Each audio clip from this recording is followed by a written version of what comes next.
ప్రభునందు ప్రియమైన దేవుని బిడ్డలారా, ప్రకటన గ్రంథంలో 7 సంఘాల లేఖలను మనం గతంలో ధ్యానించుకున్నాం. జాగ్రత్తగా వినండి. 7 సంఘాల లేఖలలో తుయతైరా సంఘము ఒకటి. ఈ సంఘపు దూతకు కూడా ప్రభు లేఖ రాయించాడు. ఆ లేఖ ఎలా మొదలు పెట్టాడంటే మనం 19వ వచనంలో చూడొచ్చు. నీ క్రియలను, నీ ప్రేమను, నీ విశ్వాసమును, నీ పరిచర్యను, నీ సహనమును నేను ఎరుగుదును. మిగిలినటువంటి సంఘాలలో ఏ లోపాలైతే ప్రభు చూపించాడో ఈ తుయతైరా సంఘంలో అవి చూపించలేదు. వారి క్రియలు బాగున్నాయి. వారి దగ్గర ఎఫెసు సంఘములో కానీ ప్రేమ లోపించినట్టు లోపించలేదు. ప్రేమ ఉంది, విశ్వాసం బాగా ఉంది, మరి పరిచర్య విధానం బాగుంది, మంచి సహనం కలిగి ఉన్నారు. అంతేకాకుండా మొదటి క్రియల కన్నా కడపటి క్రియలు మరి ఎక్కువైనాయని కూడా ఈ సంఘాన్ని, ఈ దూతని ప్రశంసించటం జరిగింది ప్రభు. ఎఫెసు సంఘంలో ఆ మొదటి క్రియలు మళ్ళా చెయ్యని హెచ్చరిక చేసినట్లు ఈ సంఘానికి చేయల. మొదటి క్రియల కన్నా కడపటి క్రియలు మరి ఎక్కువైనాయి అంటే నీ భక్తి జీవితం అభివృద్ధి చెందింది కానీ దిగజారలేదు. ప్రారంభపు మెట్టు కంటే మించిపోయావు కానీ నువ్వు తక్కువ కాలేదు అని ప్రభు ఘనపరిచి మాట్లాడాడు. అయితే అన్నీ బాగానే ఉన్నాయి. ప్రేమ బాగుంది, విశ్వాసం బాగుంది, క్రియలు బాగున్నాయి, అన్నీ బాగున్నాయి. అయితే ఒకే ఒక పెద్ద పొరపాటు ఒకటి నువ్వు నిర్లక్ష్యం చేశావని తుయతైరా సంఘపు దూతను ప్రభు మందలించటం జరిగింది. ఏమిటి అది అంటే 20వ వచనంలో ఉంది. అయినను ఏమనగా ఆ లోపం ఏంటి, ఆ తప్పు ఏంటంటే తాను ప్రవక్త్రినని చెప్పుకొనుచున్న యెజబెలను స్త్రీని నీవు ఉండనిచ్చుచున్నావు. జారత్వము చేయుటకును విగ్రహములకు బలి ఇచ్చిన వాటిని తినుటకును అది నా దాసులకు బోధించుచు వారిని మోసపరచుచున్నది అన్నాడు.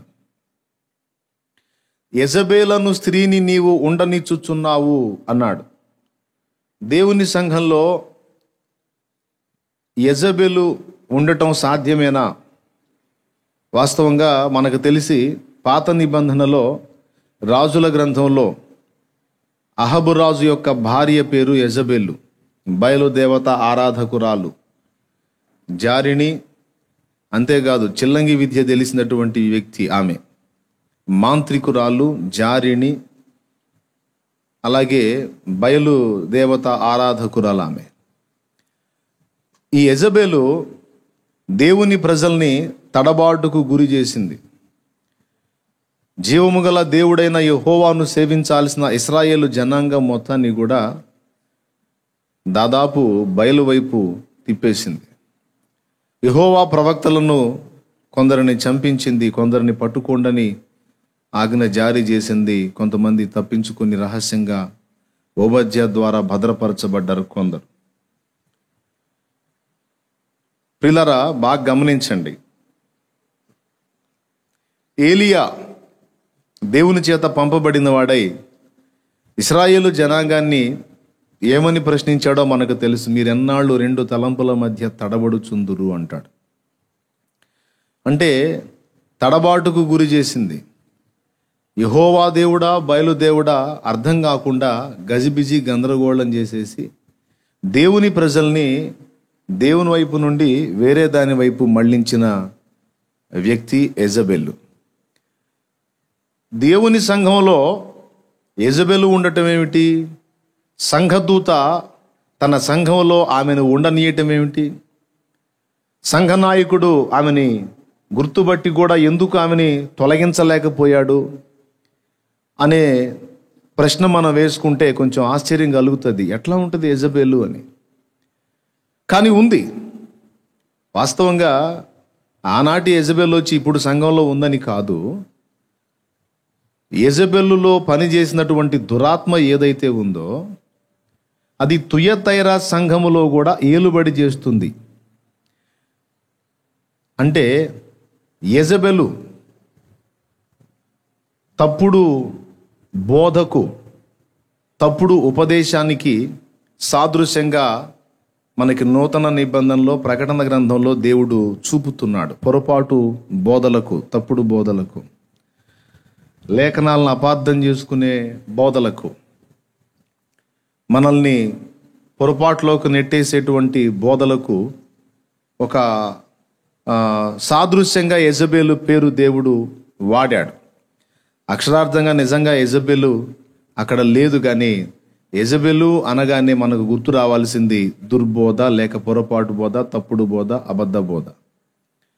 ఎందుకంటే సత్యదేవుని వైపు నుండి అబద్ధం వైపు మళ్లించిన చరిత్ర నాటి యెజబెలుదైతే, ఏ ఆత్మ ఆమెలో ఉండి అలాగే ఇశ్రాయేలుని దారి మళ్లించిందో అదేవిధంగా దేవుని సంఘంలో కూడా, తుయతైరా సంఘంలో కూడా అన్నీ బాగున్నాయి. ప్రేమ బాగుంది, విశ్వాసం బాగుంది, క్రియలు బాగున్నాయి, అన్నీ బాగున్నాయి. కానీ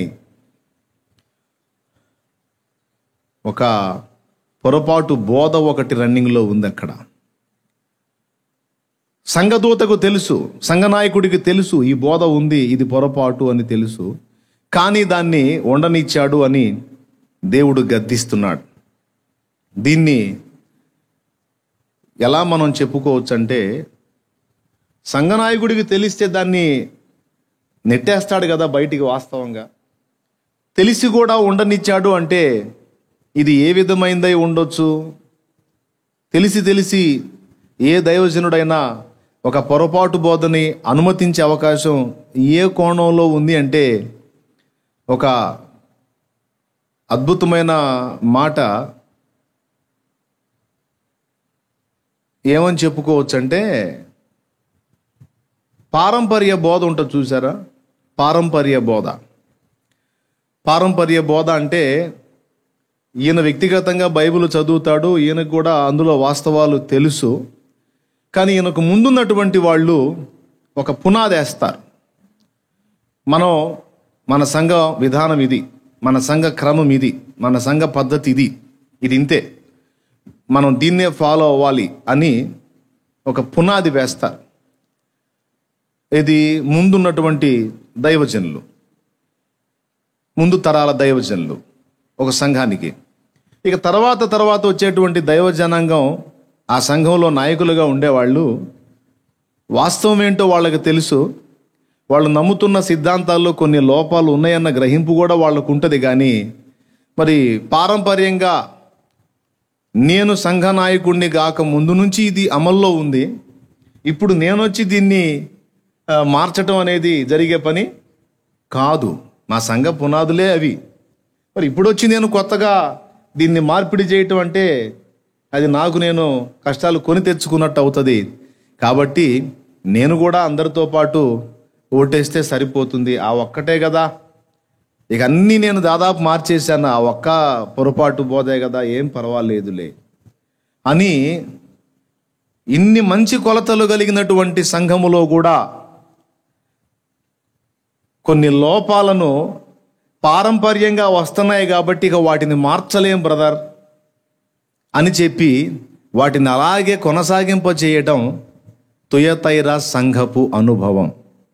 దేవునికి స్తోత్రం కలుగును గాక. అవి మార్చలేం బ్రదరు, అది మా డినామినేషన్ విధానం, అది మా పద్ధతి, అది దాన్ని ఇంక మనం చేంజ్ చేయలేము, ఎందుకంటే పెద్దోళ్ళు అట్లా వేసారు పునాది. పెద్దోళ్ళు ఆ పునాది వేసేసారు కాబట్టి ఇక నాకు ఇప్పుడు అన్నీ తెలిసినా నేను మాత్రం ఇక అందులోనే ఉంటాను కానీ ఇందులోకి రాను అని మంకు పట్టి కూర్చోవటం తుయతైరా సంఘపు దూత యొక్క పొరపాటు లక్షణంగా మనం అనుకోవచ్చు. ఎందుకంటే ఆమె తెలుసు, తేడా చెబుతుందని తెలుసు, కానీ ఉండనిచ్చాడు. దీన్ని ఎలా చెప్పుకోవచ్చు అంటే, ఒకవేళ ఈ సంఘ నాయకుడు అక్కడికి రాక మునిపే సీనియర్ ఏమో ఆమె ఆ సంఘంలో. ఇప్పుడు సీనియర్స్ ఆజ్ఞలు పాటించాలా సేవకుడు. కొన్ని సంఘాలలో కొంతమంది నాయకుడిని కూడా శాసిస్తారు, ఆత్మీయ నాయకుడిని కూడా కూర్చో అంటే కూర్చోవాలా, లే అంటే లేవాలా. కొన్ని సంఘాల్లో ఈ పద్ధతి ఉంది. టైం కూడా ఎంత ప్రసంగించాలో వీళ్ళే చెప్తారు. ఆఖరికి వాళ్ళు ఏ కార్యక్రమాలు పెట్టినా సరే దానికి పాస్టర్ గారు సపోర్ట్ చేయాలా, లేకపోతే పాస్టర్ ఊస్టింగ్ అయిపోయింది అనమాట. కాబట్టి పాపం తను ఆత్మీయుడై ఉండి కొన్ని విషయాల్లో బ్యాలెన్స్గా ఉన్నప్పటికీ మరి ఆల్రెడీ చాలా కాలం నుంచి వాళ్ళు సంఘంలో సభ్యులుగా కొనసాగుతున్నారు. మళ్ళీ వాళ్ళని కదిలిస్తే మనకు సమస్య వచ్చిద్దేమో అనే భయంతో ఆగాడో, లేకపోతే మరి ఎట్లా అనుకున్నాడో. ఇలాంటి ఒక పర్సన్ని ఆ పారంపర్యంగా నాకంటే ముందు నుంచి ఇది అమల్లో ఉంది కనుక దీన్ని నేను తొలగించడం ఇప్పుడు యుక్తం కాదని రాజీ పడిన విధానాన్ని ఖచ్చితంగా దేవుడు గుర్తుపట్టి ఖండిస్తున్నాడు. నువ్వు ఎంత ప్రేమ కలిగిన వాడవైనా, నీ క్రియలు ఎంత అభివృద్ధి చెందినా, నువ్వు ఎంత గొప్ప విశ్వాసం గలవాడవైనా, నువ్వెంత సహనం గలవాడవైనా అబద్ధ బోధను సహించడానికి వీల్లేదు. దుర్నీతిని ఇష్టపడక సత్యమునందు సంతోషించున్నదే ప్రేమ. బ్రదర్, నాకు చాలా ప్రేమ బ్రదర్. ఎంత ప్రేమ అంటే నేను చాలాసార్లు చాలామంది నాకు ఎంతో అన్యాయం చేసిన నేను క్షమించా బ్రదర్. ప్రేమ గలవాడు. అమర్యాదగా నడుచుకోను, అహంకారిగా ఉండను, చాలా దీనుడుగా ఉంటాను, వినయం కలిగి ఉంటాను, సాత్వికుడిగా ఉంటాను, తగ్గింపు కలిగి ఉంటాను, దీర్ఘకాలం సహిస్తాను బ్రదర్. ఇవన్నీ కూడా ప్రేమలో ఉండే లక్షణాలు బ్రదర్. 1 కొరింథీ పత్రిక 13వ అధ్యాయం 1వ వచనం నుంచి పౌలు గారు చెప్పినట్లు సర్వోత్తమ మార్గంలో ఉన్న సంగతులు బ్రదర్. ఇవన్నీ సంతోషం బ్రదర్, ఇవన్నీ ఓకే. కానీ మరి సత్యం సంగతి ఏంటి బ్రదర్? ప్రేమ దుర్నీతి యందు సంతోషపడుద్దా, సత్యమునందు సంతోషపడుద్దా? 1 కొరింథీ పత్రిక 13వ అధ్యాయము. చాలామంది ఈ ప్రేమ గురించి చెప్పిన మాటల్లో ఇవన్నీ నా దగ్గర ఉన్నాయని తెగ మురిసిపోతారు. ఏంటది అంటే 13:4 ప్రేమ దీర్ఘకాలము సహించును. నేను చదువుతానమ్మా, నువ్వు కొడిను.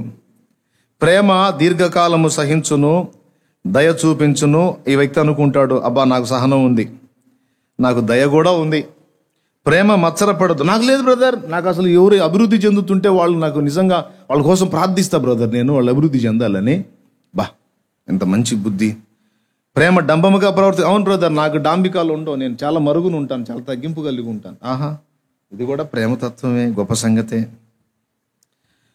ప్రేమ డంబముగా ప్రవర్తింపదు, అది ఉప్పొంగదు, అమర్యాదగా నడవదు. నేను చాలా గౌరవనీయంగా ఉంటా బ్రదర్, చాలా మర్యాదస్తుడిగా ఉంటాను, నాకు ఈ లక్షణాలు ఉన్నాయి బ్రదర్. స్వప్రయోజనమును విచారించుకున్నదు. అవును బ్రదర్, నాకు త్యాగబుద్ధి ఎక్కువ బ్రదర్, నా స్వార్థం నేను చూసుకున్నాను, అసలు ఎదుటి వాళ్ళ క్షేమమే నేను ఆలోచించేది. అది కొలతలన్నీ బాగున్నాయిరా. త్వరగా కోపపడదు. లేదు బ్రదర్, నాకు అంత కోపం లేదు. అపకారాన్ని మనసులో ఉంచుకోదు. బ్రదరు, ఎంతమందిని క్షమించాను అనుకున్నా నేను. ఉంచుకోను బ్రదర్, అప్పుడప్పుడే తీసేస్తాను, ఉండదు. ఎంత అద్భుతమైన కొలతలు. 6వ వచనం చూడండి. దుర్నీతి విషయమై సంతోషపడక సత్యమునందు సంతోషించును. ఇది ఒక మేజర్ పాయింట్ అండి. ఇక అన్నిటికీ తాళుకొనును, అన్నిటినీ ఓర్చును, అన్నిటినీ నమ్మును, అన్నిటినీ నిరీక్షించును. ఇవి ఆ పైన చెప్పినవి, ఇప్పుడు కింద చెప్పినవి అన్నీ ఓకే. కానీ ఈ 6లో దుర్నీతి యందు సంతోషపడక సత్యమునందు సంతోషించును అన్న మాట ఉంది చూసారా? ఇది ఆ పైనవి ఈ కిందవి అన్నిటికీ కూడా తలమానికం అంటారు చూడండి, అలాంటి పాయింట్ అది. ఇప్పుడు లోకస్తులు కూడా ప్రేమ ఉంటుంది తమ్ముడు. చిన్న ఎగ్జాంపుల్ చెబుతాను. లోకస్తులకి ప్రేమ ఉంటుంది. ఎంత ప్రేమ అంటే జంతువులు కూడా ప్రేమ ఉంది. మొన్న ఒక వీడియో చూపించాను, జింక వీడియో. తన పిల్ల కోసం తల్లి అలాగ మధ్యలోకి వచ్చేసి ముసలికి బలైపోయింది. దానికి కూడా ప్రేమ ఉంది. ఎంత ప్రేమ అంటే నిలువున తాను చంపేసుకునేంత ప్రేమ బిడ్డ కోసం. ప్రేమ ఉంది, జంతువుల్లో ఉంది, మనుషుల్లో ఉంది, అన్యుల్లో ఉంది. ఇప్పుడు పైన చెప్పినవి కింద చెప్పినవి అన్నీ కూడా అన్యుల్లో కూడా మనకు తగులుతాయి. అన్యుల్లో తగ్గింపు కలిగిన వాళ్ళు ఉన్నారు. వాళ్ళకి ఎంత స్థితి, ఉన్నత స్థితి ఉన్నా కూడా చాలా దీనంగా తగ్గించుకునే వ్యక్తులు ఉన్నారు. ఇప్పుడు మహాత్మా గాంధీని తీసుకుందాం. మహాత్మా గాంధీ ఒక కుళ్ళాయి పంచను పైన ఒక కండువా వేసుకొని తిరిగేవాడు. ఆయనకున్న పరపతికి, ఆయనకున్న పేరుకి, ఆయనకున్న స్థాయికి ఎందుకు ఆ స్థితి అంటే, నా భారతదేశ ప్రజలందరూ కూడా ఒంటి నిండా బట్ట కట్టిన నాడు నేను కడతా. చాలామందికి తిండి లేదు, చాలామందికి బట్ట లేదు, కాబట్టి నా దేశ ప్రజలకు ఇలాగా కష్టం ఉంది గనక నేను ఒంటి నిండా బట్ట కట్టనని ఆయన విసర్జించాడు. మా చిన్ననాటి చదువుల్లో హెడ్ మాస్టర్ గారు ఒకసారి మహాత్మా గాంధీ గురించి వర్ణిస్తూ ఒకసారి ఒక చిన్న బాబు ఆయన దగ్గరకు వచ్చి, గాంధీజీ మీరు నిండుగా బట్టలు కట్టుకుంటే బాగుంటుంది కదా, మా అమ్మ టైలరు, మా అమ్మని అడిగి మీకు మంచిగా బట్టలు కుట్టిస్తాను, తొడుక్కుంటారా అని అడిగితే గాంధీజీ చిరునవ్వు నవ్వి, మరి భారతదేశ ప్రజలు ఇంతమంది ఉన్నారయ్యా, ఇంతమందిలో ఇంతమంది వస్త్రాలు లేకుండా ఉన్నారు, మరి మీ అమ్మ వాళ్ళందరికీ కుట్టగలిగిద్దా, అట్లా కుట్టే పని అయితే నేను వేసుకుంటానయ్యా అన్నాడట చిరునవ్వుతో. చిన్నోడికి ముచ్చటగా ముద్దుగా సమాధానం చెప్పాడు. మహాత్మా గాంధీ తాను క్రైస్తవుడని చెప్పుకున్నాడా? ఆయన్ని క్రైస్తవుడు అనగలమా? కానీ ఆయన ప్రవర్తన చూడు. అట్లాగా పైన చెప్పిన విషయాలన్నీ మనం ఏమేం చెప్పుకున్నామండి? దీర్ఘకాలం సహించును, దయ చూపించును, మత్సరపడడు, డంబముగా ప్రవర్తింపడు, ఉప్పొంగడు, అమర్యాద, ఇవి లక్షణాలన్నీ కూడా అన్యులలో కూడా మనకు దొరుకుతాయి. దొరుకుతాయి. కానీ అన్యులకి మనకి ఒకే ఒక్క పాయింట్లో పెద్ద తేడా ఉంది. ఏంటి ఆ పాయింట్ అంటే, వారు ఈ మిగిలినవన్నీ కలిగి ఉన్నప్పటికీ సత్యాన్ని పక్కన పెట్టారు. దుర్నీతి యందు సంతోషాన్ని వెతికారు. కానీ క్రైస్తవుడు అలా కాదు. క్రైస్తవుడు సత్యమునందు సంతోషించువాడు. దేవునికి స్తోత్రం కలుగును గాక. ఇక మిగిలిన లక్షణాలన్నీ వాళ్ళలో కూడా దొరుకుతాయి. కానీ వాళ్ళకి మనకి వ్యత్యాసం అర్థమైందా? వాళ్ళు సత్యాన్ని గుర్తించలేదు, మనం సత్యాన్ని గుర్తించాం. వారు అబద్ధంతో రాజీ పడిపోయారు, కానీ మనం అబద్ధంతో రాజీ పడలేక సత్యమేదో అని వెతికినందున సత్యదేవుణ్ణి గుర్తించి సత్య మార్గంలో నడుచుకోవడానికి ఇష్టపడి ముందుకొచ్చాం. కాబట్టి దీన్ని బట్టి వాళ్ళకి మనకి ఎక్కడ ఒకే ఒక పాయింట్లో వ్యత్యాసం ఏంటది అంటే, ఈ సత్యం దగ్గరే తప్ప ఇక పైన చెప్పినవి కింది చెప్పినవన్నీ కూడా వాళ్ళలో కూడా మనం చూస్తాం. కాబట్టి ఇక్కడ చెప్పినటువంటి కొలతలన్నిటిలో 1 కొరింథీ పత్రిక 13వ అధ్యాయంలో ప్రేమ గురించి చెప్పినటువంటి కొలతలన్నిటిలో అన్యులకి మనకి వ్యత్యాసం తీసుకొచ్చిన ఒకే ఒక వచనం ఏది, లేకపోతే లైన్ ఏది అంటే, దుర్నీతి యందు సంతోషింపక సత్యమునందు సంతోషించును ప్రేమ అన్న పాయింట్, ఆ వచనం. ఇది మీకు క్లియర్గా అర్థమైందని నేను అనుకుంటాను. నేను బ్రదర్ నాకు దీర్ఘకాలం సహిస్తాను బ్రదర్, నాకు కోపం తక్కువ బ్రదర్, నాకు సహనం ఎక్కువ బ్రదర్, నేను అన్నిటిని నమ్ముతా బ్రదర్, ఓర్చుకుంటా బ్రదర్ అని నువ్వు ఎన్ని ముచ్చట్లు చెప్పినా సంతోషమే, ఆలకిస్తాను. కానీ సత్యం విషయంలో నీకున్న పట్టింపు ఎంత, సత్యం కొరకు నీలో ఉన్న ఆశ ఎంత, ఆసక్తి ఎంత, రోషం ఎంత, తపన ఎంత, భారం ఎంత, దాని విషయంలో నీకున్న పట్టింపు ఎంత అనే సంగతిని నువ్వు ధైర్యంగా సత్యం కొరకు కూడా నేను రోషం కలిగి ఉన్నాను, ఆసక్తి కలిగి ఉన్నాను, భారం కలిగి ఉన్నానని చెప్పలేకపోతే, సాక్ష్యం ఇవ్వలేకపోతే, ఆ ప్రవర్తన నువ్వు చూపలేకపోతే నీ ప్రేమను శంకించాల్సి వచ్చింది. దేవునికి స్తోత్రం కలుగును గాక. టోటల్గా నీ ప్రేమే, నీలో ఉన్న ప్రేమ అనేటువంటి సద్గుణం ఏదైతే ఉందో అది మొత్తం కూడా తృణీకరింపబడే ప్రమాదం ఉంది. ఎందుకో చెప్తానండి, చిన్న మాట చెప్తా. ఇప్పుడు అన్ని జనులకి మనకి ఈ ఒక్కటే పాయింట్ తేడా అన్నాను కదా, ఇంకొంచెం వివరిస్తా దాన్ని ఎట్లానో. ఇప్పుడు సత్యం ఒక్కటి పక్కన పెట్టేసి అన్ని జనులు దీర్ఘకాలం సహించి, క్షమించి, ప్రేమించి, మరి అన్నిటినీ తాళుకొని, అన్నిటిని ఓర్చుకొని, అన్నిటినీ నమ్ముతూ, అమర్యాదగా నడవక, స్వప్రయోజన విచారించుకొనక, మిగిలిన నీతి కార్యాలన్నీ వాళ్ళు చేసి ఒక సత్యదేవుణ్ణి పక్కన పెట్టి, సత్యాన్ని పక్కన పెట్టి వాళ్ళు నిత్య జీవం చేరతారా? దేవునికి స్తోత్రం చెప్పండి గట్టిగా. వాళ్ళు చేరతారా? ఏది వాళ్ళ దగ్గర ఉన్నటువంటి ఆ నీతి క్రియల ఆధారంగా వాళ్ళు చేరతారా? ఆ ప్రేమ కలిగిన క్రియల ఆధారంగా వాళ్ళు చేరతారా? చేరరు. దేని ఆధారంగా చేరతారు? అది ఇప్పుడు యేసు ప్రభువుని నేను నమ్ముకోను బ్రదరు, కానీ నేను ప్రేమ కలిగి ఉంటాను, సహిస్తాను, క్షమిస్తాను, త్యాగం చేస్తాను, అన్నిటిని తాళుకుంటాను, అన్నిటిని ఓర్చుకుంటాను, తొందరగా కోప్పడను, దీర్ఘకాలం సహిస్తాను అని నేను 100 ముచ్చట్లు చెప్తా. మీరు నాకు సంతకం పెడతారా? ఓకే బ్రదర్, అట్లయితే నువ్వు పరలోకం వస్తావని మీరు అనగలరా? చెప్పండి ఒక మాట, నాకు అనగలరా? ఇప్పుడు ఈ కొలతలన్నీ ఆశించిన స్థాయిలో నాకు లేకపోయినా సత్యదేవుడకు క్రీస్తుని నేను హత్తుకున్నట్లయితే ఆయనను బట్టి నేను నిత్య జీవం చేరగలుగుతాను. ఆ పైన చెప్పిన లక్షణాలు, కింద చెప్పిన లక్షణాలు ఆశించిన స్థాయిలో లేకుండా కొద్ది గొప్ప తక్కువైనా సత్యదేవుణ్ణి, సత్యమును బట్టి నేను నిత్య జీవానికి చేరగలుగుతాను. ఇందులో డౌట్ లేదుగా. ఏసే సత్యం, ఏసే మార్గము, ఏసే సత్యము, ఏసే జీవమురా, ఏసే జీవమురా. ఈ పాట మనకు తెలుసు. యోహాను సువార్తలో 14:6 ఈ వచనం కూడా ఉందన్న సంగతి మనకు తెలుసు. యేసు నేనే మార్గమును, సత్యమును, జీవమును, నా ద్వారానే తప్ప ఎవడును తండ్రి యొద్దకు రాడు అన్నాడు. యేసు తన్ను గూర్చి తాను ఏం చెప్పుకున్నాడు? సత్యమును అని చెప్పుకున్నాడు. కాబట్టి సత్యమై ఉన్న యేసును బట్టి నేను నిత్య జీవం చేరగలుగుతాను. ఆ పై కొలతల్లో, ఆ కింది కొలతల్లో కొంచెం తేడాలున్నా, అంతగా దీర్ఘకాలం నేను సహించేవాడిని కాకపోయినా, అంతగా మరి భరించేవాడిని కాకపోయినా, అంతగా తాళుకునేవాడిని కాకపోయినా, ఏదన్నా నా క్రియలలో ఏదన్నా చిన్న చిన్న పర్సంటేజ్ లోపాలున్నా సత్యమును బట్టి, సత్యదేవుడైన క్రీస్తును బట్టి అయితే నేను వెళ్ళిపోతాను. డౌట్ లేదుగా.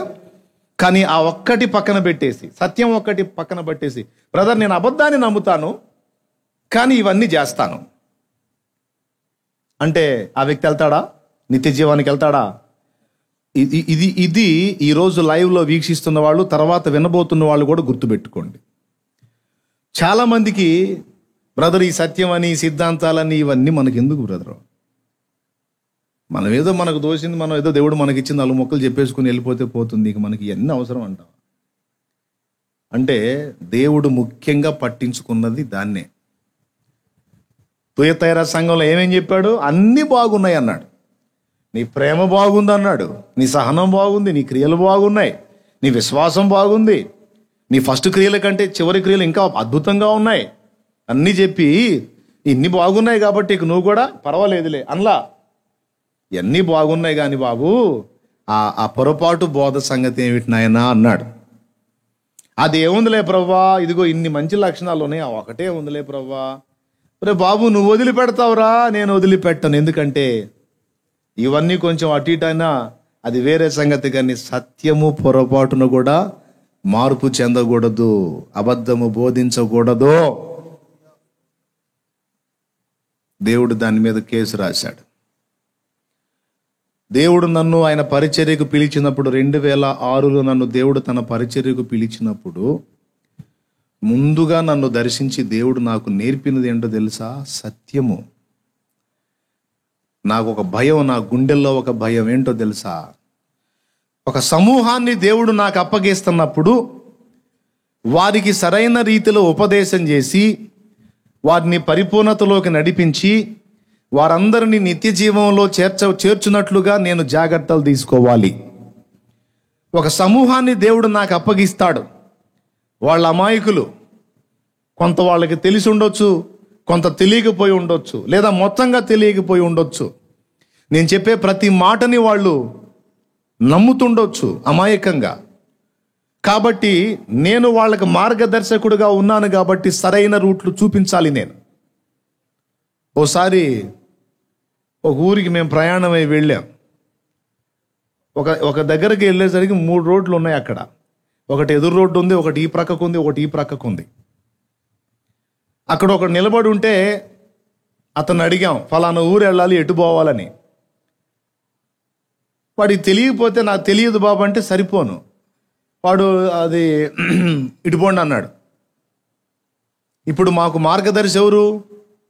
అతను అక్కడ నిలబడ్డాడు, కానీ మాకు ఏ మార్గం చూపించాడు? రాంగ్ రూట్ చూపించాడు, పొరపాటు మార్గం చూపించాడు. అందులోకి వెళ్ళి కొన్ని కిలోమీటర్ల దూరం పోయి ఎంత పోయినా ఊరు రాటల్లా. అంత కాన్ఫిడెన్స్గా చెప్పాడు కదా అని మేము పోతా ఉంటే ఎంత దూరం పోయినా ఆ ఊర్రాలా. చివరికి అక్కడ ఒకడిని అడిగాం, ఒరే బాబు ఎవరురా మీకు చెప్పింది, భలేవాళ్ళలాగా ఉన్నారు, మీరు చాలా దూరం వచ్చేసారు, వెనక్కిపోండి, పోయి ఎక్కడైతే మీరు సెంటర్ అని చెప్పారో అక్కడ నుంచి చిన్నగా తూర్పు వైపు వెళ్ళిపోండి, మీరు వెళ్ళిపోతారని చెప్పాడు. అంటే మాకు చెప్పినోడు పొరపాటు చెప్పాడు. దాని ఫలితంగా మేము మా సమయము, మా ప్రయాస, ఆయిల్ ఖర్చు, టైం ఖర్చు అంతా నష్టపోయాం కదా. ఒక మార్గం, ఒక అడ్రస్ తప్పు చెప్తేనే ఎంతో కోపం వస్తుంది, బాధ కలిగిద్ది. రేపు నన్ను వెంబడించే బిడ్డలకు నేను చెప్పిన బోధలో ఏమాత్రం లోపం ఉన్నా, దానివల్ల వాళ్ళు నష్టపోయినా, ఒకరోజు కాదు, 2 రోజులు కాదు, యుగాలు తిడతానే ఉంటారు నన్ను. ఈ సంగతి నాకు తెలుసు. దేవునికి స్తోత్రం కలుగును గాక. ఏదో నా బుర్రకు తోసింది, ఏదో నా నెత్తిన కిరీటం పెట్టారు కాబట్టి నేనే మొనగాడిని, ఇక నేను ఏదంటే అది అని నేను ప్రజలు నాకు జేజేలు పలికారని నా బుర్రకు తోచినట్లల్లా నేను మాట్లాడాను అనుకో, రేపు దేవుడు తంతాడు.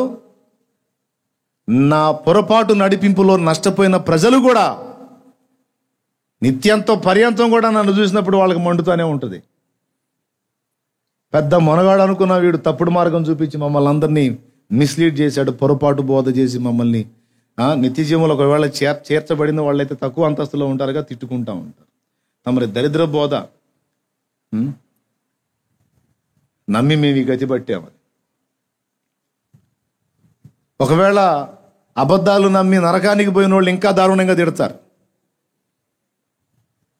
ప్రియులారా, ఈ సంగతి నేను ముందే ఎరిగి ఉన్నందున దేవునికి నేను ప్రార్థన చేశాను. ఏమనంటే, అయ్యా, నా నోట నుండి మనుషుల ఆత్మలకు నష్టం కలిగే ఏ అబద్ధము కూడా రాకుండా నన్ను కాపాడు.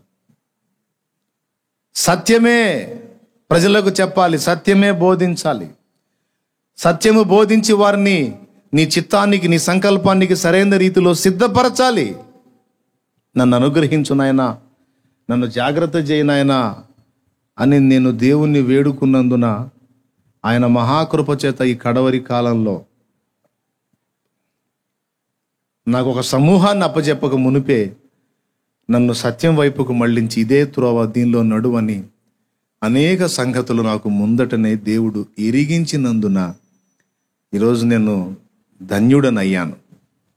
కొన్నిసార్లు నేను వాస్తవం మాట్లాడి కొంతమందికి అయిష్టుడనవుతానని నాకు తెలుసు.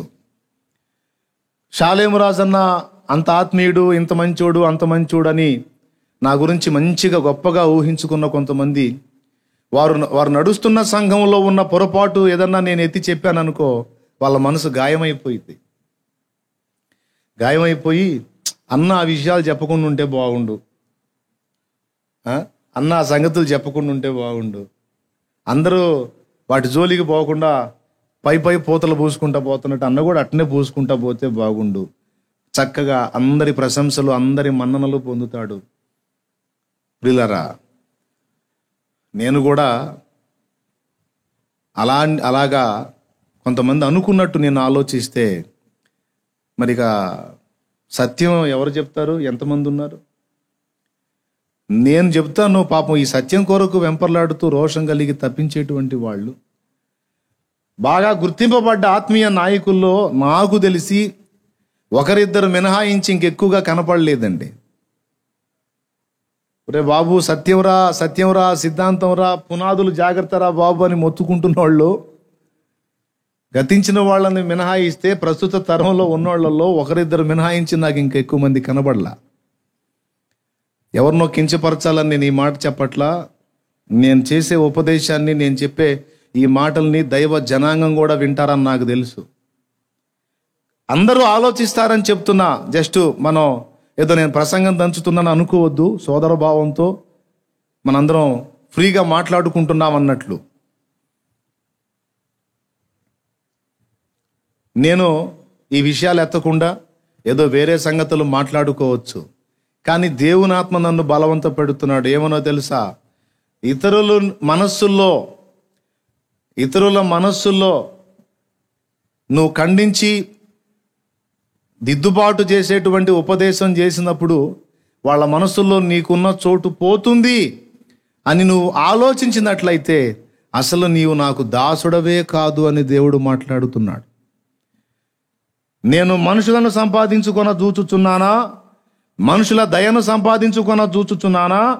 నేను మనుషుల దయను సంపాదించుకొన చూచువాడనైతే క్రీస్తు యేసునకు దాసుడను కాకయే పోదును. గలతీ పత్రిక 1:10 పౌలన్న మాట అది. నిజమాడినందున మీకు శత్రువునైతినా అంటాడు. కొంతమందికి బాధ కలుగుద్ది, కొంతమందికి నొప్పి కలుగుద్ది. ఈ సంగతులు ఎందుకు? ఎక్కడ దాకా వద్దు, ఏ సంగతో వద్దు. సంఘం ఎప్పుడు ఎత్తబడుతుంది అన్న విషయంలో కొంతమంది, చాలామంది పెద్ద పెద్ద దైవజనులందరూ కూడా వాళ్ళందరి కాళ్ళు కడగడానికి కూడా పనికిరాం మనం, అంత గొప్ప సేవ చేసిన మహానుభావులు. కానీ ఈ విషయంలో వాళ్ళకి అందిన ప్రత్యక్షత అంతవరకు దాన్ని అలాగ చెప్పున్నారు. కానీ మనం లేఖనాన్ని ప్రత్యేకంగా పరిశీలించినప్పుడు ఖచ్చితంగా శ్రమలలోనే సంఘము పరిపూర్ణ సిద్ధి పొంది ఎత్తబడుతుంది అని నేను నమ్మి లేఖనానుసారంగా బోధిస్తూ ప్రకటించినప్పుడు శ్రమలు అసలు మనకి ఏ విధమైన శ్రమలు ఉండవు, శ్రమలన్నిటికీ ముందే సంఘం వెళ్ళిపోతుంది అనే బోధలో పెంచబడిన వాళ్ళందరికీ కూడా కొంచెం గాయం కలిగి అవసరమైతే వాళ్ళ మనస్సుల్లోంచి నా ప్లేస్ కూడా కొట్టేయచ్చు. ఇప్పుడు మరి వాళ్ళ మనస్సుల్లో ప్లేసు సంపాదించడానికి నొప్పించక తానొవ్వక తప్పించుకు తిరుగువాడే నేర్పరి సుమతి అన్నట్టు, మరి పాపం వాళ్ళేమో పారంపర్యంలో మరి మాకు సీనియర్ ఆయన అట్లా చెప్పాడు, తర్వాత వచ్చిన ఆయన కూడా అంతే చెప్పాడు, ఇప్పుడున్న ఆయన కూడా అదే బోధిస్తున్నాడు మాకు, నువ్వేమో మంచోడు అనుకుంటూ నువ్వేందో ఈ సంగతి చెబుతున్నావు అని కొంతమంది నన్ను పారంపర్య బోధన బట్టి పక్కన పెట్టే అవకాశం లేకపోలేదు. అయినా పర్వాలేదనే ఫిక్స్ అయి నేను మాట్లాడుతున్నా కొంతకాలంగా. దేవునికి స్తోత్రం కలుగును గాక. హల్లెలూయా. దేవుడు నాకు నేర్పించినంత వరకు సత్యములు, బైబిల్ అంతా ఎరిగిన జ్ఞానినని మేధావినని నేను చెప్పను. ఆ ముక్క ఎవరు చెప్పినా ఒట్టిదే. నేనుగా వాక్యాన్ని ధ్యానించాను. బైబిల్ వ్యాఖ్యాతలు ఏమని బోధించారో అది కూడా ధ్యానించాను. నాకు ముందున్న ఉపదేశకులు, నా సమకాలీన ఉపదేశకులు ఏం బోధిస్తున్నారో వాటిని కూడా లక్ష్య పెట్టాను. అన్నిటినీ పరిశీలించి మేలైన దాన్ని చేపట్టమని ముందే చెప్పాను కదా. సత్యం చాలా ప్రాముఖ్యమైందని. ఆ సత్యం నాకు అవసరం, సత్యమే కావాలి, సత్యమే బోధించాలి అని మంకుపట్టు పట్టి కూర్చొని దాన్ని తేటగా తీసుకొని నాకు పూర్తిగా గ్రహింపున్న సంగతులు మాత్రమే నేను ఎత్తి మాట్లాడుతున్నా. కొంతమందికి ఇంకొక కారణం చేత నేను నచ్చను. షాలేము రాజు సువార్త బాగా చెప్తాడు, ఆ వేదాల జోలికి పోకుండా ఉంటే బాగుండు, ఆ హైందవ సాహిత్యం జోలికి పోకుండా ఉంటే బాగుండు. పాటలు బాగా పాడతాడు, సువార్త కూడా బాగా చెప్తాడు వేరే కోణంలో. ఈ అన్యమత సాహిత్యం జోలికి పోతాడు, అక్కడే అతను కొంచెం బాధ కలిగిద్ది. నీకు బాధ కలిగితే నన్నేం చేయమంటావు, ఎగరమంటావా? నీకు అర్థం కాలేదు, నీ కర్మ అది, నేను చేసేది ఏముంది? అఫ్ కోర్స్ నన్ను పక్కన పెడతావు, మహా పెడితే పోనీ నీ బోడి మనసులో ప్లేస్ పోతే దేవుని దగ్గర నాకు ప్లేస్ ఉంటుంది. నీ హృదయంలో ప్లేస్ ఎంతవరకు ఇస్తావు నువ్వు నాకు? నువ్వు నా నెత్తిన పెట్టే కిరీటం ఏ పాటిది? కానీ నా దేవుడు పెట్టాలి కిరీటం, నా దేవుని మనసులో స్థానం ఉండాలి.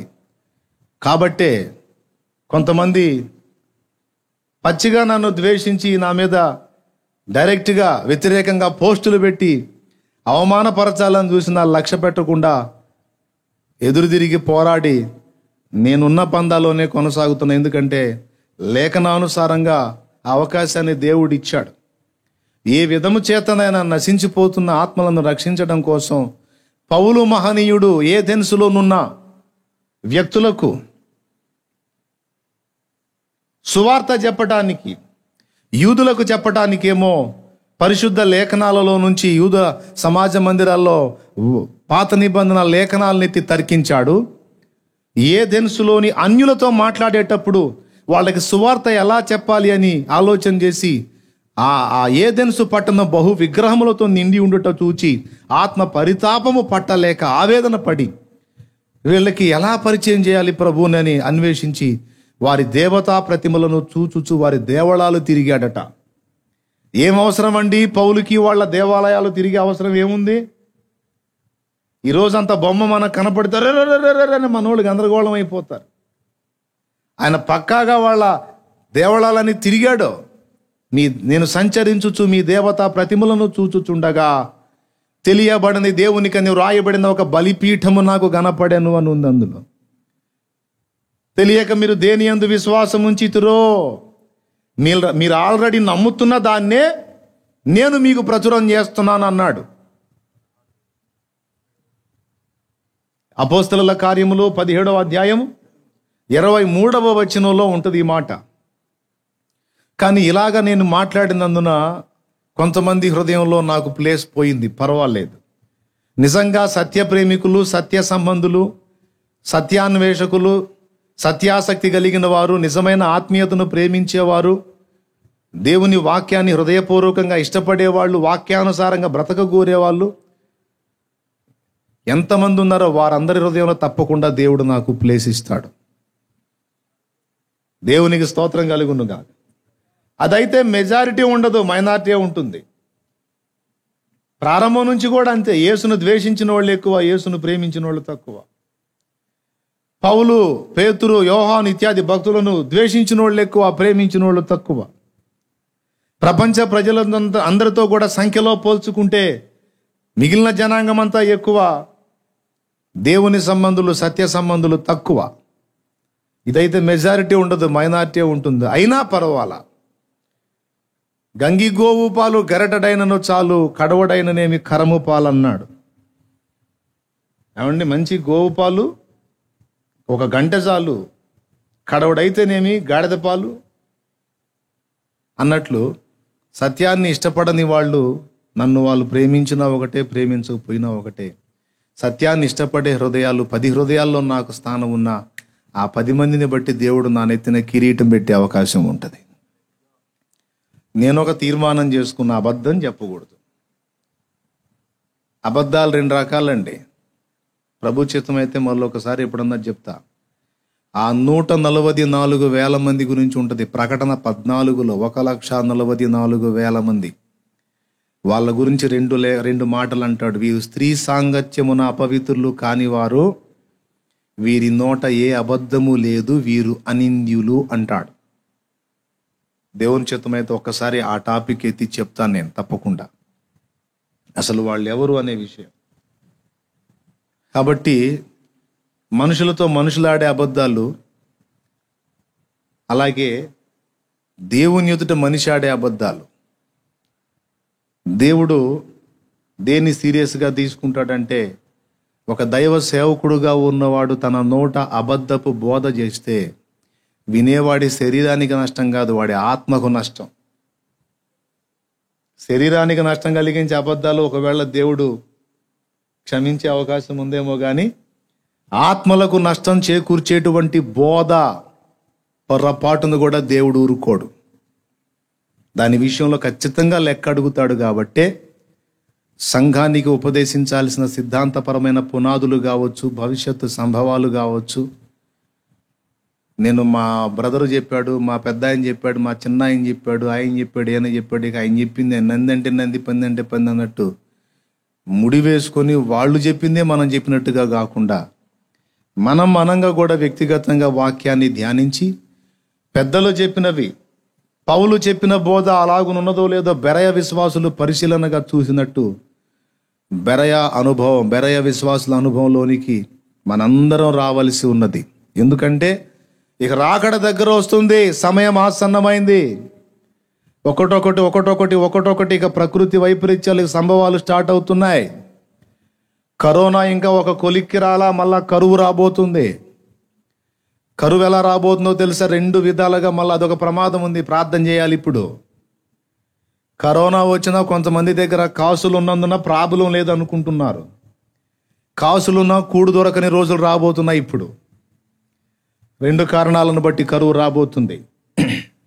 ఒకటి, ఈ లాక్డౌన్ కొనసాగింపు అలానే కొనసాగితే టోటల్గా దేశమే ఆర్థిక మాంద్యంలోకి వెళ్ళిపోతుంది. ఇప్పటికే చాలామంది ఎఫెక్ట్ అయిపోయి ఉన్నారు. మధ్య తరగతి కంటే కింది స్థాయి వ్యక్తులు ఇప్పటికే అన్నానికి లేని పరిస్థితికి వచ్చేసారు. గవర్నమెంట్ ఎంతకాలం పోషించింది? ఇబ్బందే. ఇప్పటికే సగం కరువు వచ్చేసింది.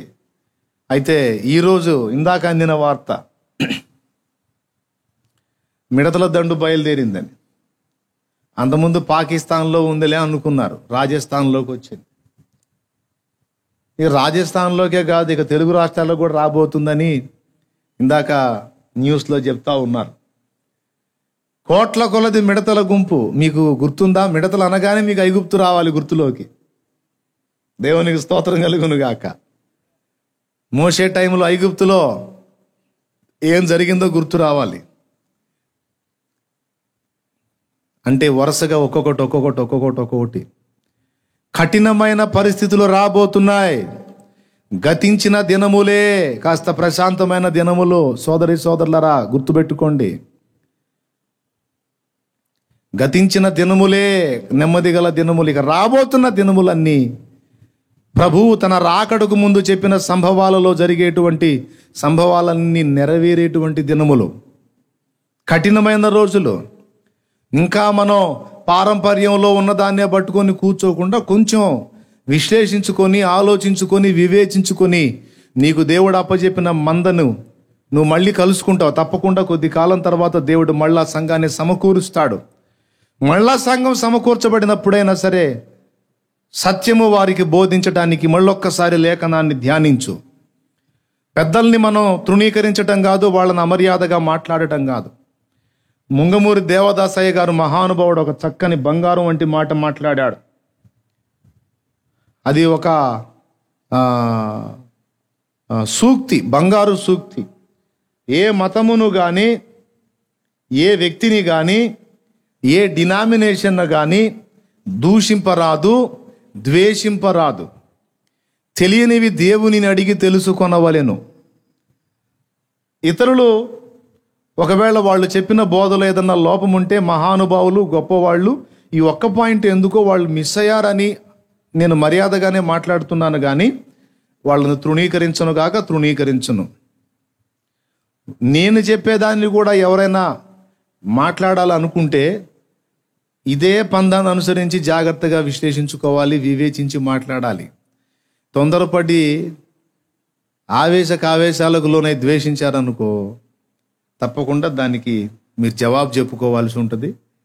మీరు అలా అంటే లైవ్లో ఉన్నవాళ్ళు కాదు, తర్వాత వినేవాళ్ళు కావచ్చు. ఎందుకంటే నేను చేసే ఉపదేశం అభిమానులే కాదు, విమర్శకులు కూడా చూస్తారని నాకు తెలుసు. అందుకే అందరికీ చెప్తున్నా, నన్ను ద్వేషించాలన్నా కూడా కొంచెం ఆలోచించండి అని చెప్తున్నా. సరే, ఎందుకు అందరం జాగ్రత్త పడాలని చెప్తున్నానంటే ప్రకటన గ్రంథంలో చెప్పినటువంటి సంభవాలన్నీ ఇక వరుసగా జరుగుతాయి. చూస్తానే పరిస్థితులు ఎలా మారినాయో ఇప్పుడే మీకు అర్థమైంది. ఇప్పటికే కని విని ఎరుగని రీతిలో ఇప్పుడు మిడతల వ్యవహారం కూడా అదే. 28 సంవత్సరాల క్రితం వచ్చిందంట అట్లాగా. ఇప్పుడు మళ్ళా స్టార్ట్ అయింది, ఇంకా అంతకంటే ఎక్కువ సంఖ్యలో. మొత్తం ఇప్పుడు గడగడలాడుతూ ఉన్నారు. ఎందుకంటే ఒక్క పంట పొలం మీద పడ్డదంటే ఒక్క రౌండు ఒక రోజుగా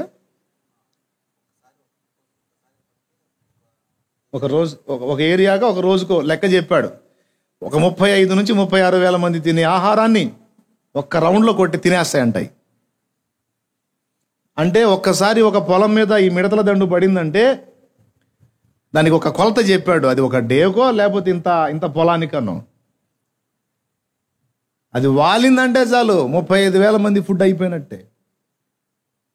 అట్లాగా ఇక అది ఎన్ని ఎకరాల మీద పడబోతుందో, ఎంత కరువు రాబోతుందో. ఇక పంట పండితే కదా మన దగ్గర డబ్బులున్నా కూడా డబ్బులు పెడితే మీకు రైస్ అది రావటానికి. డబ్బులున్నా అమ్మేదానికి సరుకు లేకపోతే, కొనుక్కునేదానికి మనకు సరుకు లేకపోతే కాగితాలు తినలేముగా. బంగారం తింటామా, వెండి తింటామా? తిండి కావాలిగా. కానీ ఆ కఠినమైన రోజులు కూడా రాబోతున్నాయి. అయితే భయపడకండి, నీతిమంతుడి విశ్వాస మూలమున జీవించును. ప్రపంచం మొత్తానికి కరువు వచ్చిన దేవుని పిల్లలకు భయం అవసరం లేదు. ఎందుకంటే దేవుడు మాట ఇచ్చిన దేవుడు తప్పడు. హల్లెలూయా. సింహపు పిల్లలైనా పొదువగలిగే ఆకలి కొనినా, సింహపు పిల్లలైనా కొదువ కలిగి ఆకలి కొనినా, నీ పిల్లలు వాటి కంటే శ్రేష్ఠులే కదా. నీ ఉన్నంత వరకు నీ పిల్లలు చూసుకోవా. దేవునికి మహిమ కలుగును గాక. హల్లెలూయా. ప్రియులారా, ఆయన ఉండగా మనకేం కరువా? ఎంత కఠినమైన కరువులో కూడా పోషించగల దేవుడు ఎటో పక్క మనకి. ఎందుకంటే కరువు కాలంలో దేవుడు మనల్ని ఎలా ఆదుకుంటాడో ముంగుర్తుగానే ఏలియాకి ఆ పరిస్థితిని అనుమతించి ఏలియాను పోషించి చూపించాడు మనకి. కాబట్టి ఏలియా విషయంలో నమ్మకంగా ఉన్న దేవుడు సత్యం కొరకు రోషం కలిగి దేవుని పట్ల ఆసక్తి కలిగిన మన విషయంలో కూడా అదే నమ్మకాన్ని చూపిస్తాడు ఆయన. Praise the lord. హల్లెలూయా. కాబట్టి ప్రియులారా, ఇక జాగ్రత్త పడాలి, అందరం జాగ్రత్త పడాలి. సేవకులు ఏం బోధిస్తున్నారో జాగ్రత్తగా మళ్ళీ ఒక్కసారి ఎక్స్రే చేసుకోవాలి. కొద్ది కష్టపడాలి. కష్టపడకుండా, వాక్యాన్ని పరిశీలించకుండా, ధ్యానించకుండా, మీకు మీరుగా వ్యక్తిగతంగా సొంతంగా విశ్లేషించుకోకుండా, దాన్ని ఆలోచన చేయకుండా పారంపర్యం మీద డిపెండ్ అయితే నీ మీద తప్పు ఒకటి మోపుతాడు దేవుడు. అదేంటంటే యెజబేలను స్త్రీని నీవు ఉండనిచ్చుచున్నావు అంటాడు. దేవునికి స్తోత్రం కలుగును గాక. అన్నీ బాగున్నాయి కానీ ఇదిగో ఇది ఉంది నీ దగ్గర అంటాడు దేవుడు. అందుకే కష్టపడాలి. సేవకుడు ఏం బోధిస్తున్నాడో చూసుకోవాలి. విశ్వాసులు కూడా ఏం వింటున్నారో చూసుకోవాలి. ఏం వింటున్నారు, ఏం నేర్చుకుంటున్నారు, వారి ఆత్మీయ అంతస్తు ఏ మెట్టుకు ఎక్కిందో కూడా చూసుకోవాలి. క్రీస్తు యేసునకు కలిగిన సంపూర్ణతకు సమానమైన సంపూర్ణతకు సిద్ధపడుతున్నారో లేదో జాగ్రత్తగా చూసుకోవాలి. లేకపోతే ఇబ్బంది అయిపోతుంది. పారంపర్యం కొన్ని విషయాల్లో మనం ఫాలో అవుతున్నాం, అన్నీ కూడా ఎక్స్రే చేసుకోవాలి. ఎందుకంటే పారంపర్యాన్ని అనుసరించి తల్లిదండ్రులను పక్కన పెట్టి, తల్లిదండ్రులారా నా వలన మీకు ఏది ప్రయోజనమో అది దేవార్పితమని తల్లిదండ్రులని అభాగ్యులను అలాగ వదిలేస్తున్నందున యేసుప్రభు ఏమన్నాడు? పారంపర్యము నిమిత్తమో దేవుని వాక్యమును మీరు ఎందుకు నిరర్ధకం చేస్తున్నారు? అవునా? పారంపర్యాన్ని గౌరవించి, మీ సొంత ఆచారాన్ని గౌరవించి, మీ సమస్త ఆచారాన్ని గౌరవించి మీరు నా వాక్యాన్ని ఎందుకురా నిర్లక్ష్యం చేస్తున్నారని వాక్యమై ఉన్న క్రీస్తు మందలించిన సంగతి మనం మర్చిపోకూడదు. అన్ని సంఘాల వాళ్ళు ఒక్కసారి జాగ్రత్తగా పరిశీలన చేసుకోవాల్సిన సమయం ఆసన్నమైంది. జాగ్రత్త పడండి. దేవునికి మహిమ కలుగును గాక. గట్టిగా చెప్దాం, స్తోత్రం చెప్దాం. అన్ని బోధల విషయంలో మళ్ళీ ఒక్కసారి ఎక్స్రే చేసుకోవాలి. రేపు క్రీస్తు న్యాయపీఠం ముందు మనం నిలబడినప్పుడు బుద్ధిహీనుడాని తిట్టులు తినకుండా, బళా నమ్మకమైన మంచి దాసుడా సత్యమును బోధించావురా, సత్యమును నేర్పించావురా, నా బిడ్డలకు ఏ అబద్ధం కూడా నువ్వు బోధించలేదు, నీ నోట ఏ అబద్ధము లేదు. దేవునికి మహిమ. ఏమండి, ఈ పాట పాడదాం. సత్యం నాకు తెలియాలని, సత్యంలో నే నడవాలని. టెంపో స్లో అవుతుంది, కొంచెం స్పీడ్. సత్యం నాకు తెలియాలని, సత్యంలో నే నడవాలని. అరే ఇంకొకటి లేదా? ఆశయ్యా సర్వ సత్యంలో. ఇంకొకటి ఎడిపోయాడు.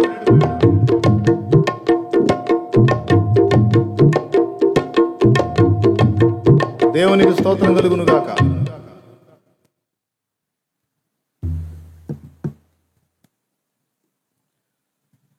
ప్రియులారా, అందరం కలిసి మళ్ళీ పాడదాం. కలిసి పాడండ్రా. సత్యం నాకు తెలియాలని, సత్యంలోనే నడవాలని నా ఆశయా. మళ్ళీ సత్యం నాకు తెలియాలని, సత్యంలోనే నడవాలని నా ఆశయా. సర్వ సత్యంలోనికి నడుపుటకు పంపబడిన వాడా ఇప్పుడే దిగిరమ్మయ్యా. సర్వ సత్యంలోనికి నడుపుటకు పంపబడిన వాడా ఇప్పుడే దిగిరమ్మయ్యా.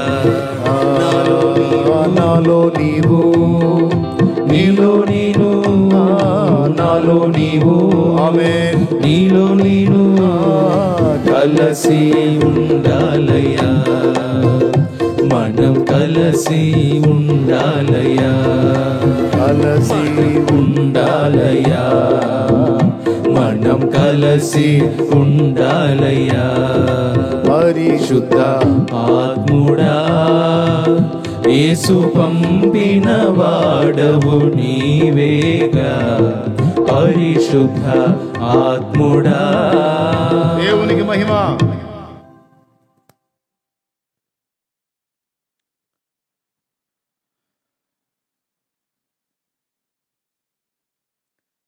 సత్యం నాకు తెలియాలి, సత్యమే కావాలి.